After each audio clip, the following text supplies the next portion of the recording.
অনেক সময় আমাদের মনে এই ভাবনা আসে যে আমাদের নিরীহ স্বভাবের সুযোগ নিয়ে এই সংসারের মানুষ শুধু আমাদের দুঃখই দেয়। কতবার এমন মনে হয় যে আমরা সবাইকে সাহায্য করার জন্য এগিয়ে যাই আর সকলে আমাদেরই দোষ দেয়।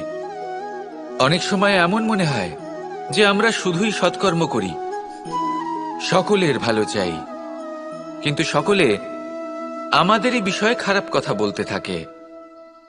দুঃখ হয়, কিন্তু আমাদের এটা ভেবে দেখা উচিত যে মানুষ আম গাছের গায়ে পাথর ছোড়ে, শাল গাছের গায়ে পাথর কেন ছোড়ে না? কারণ এই আম গাছে পাওয়া যায় মিষ্টি এবং সুস্বাদু ফল। অন্যদিকে শাল গাছ থেকে আমরা কি পাই? শুধুই কাঠ।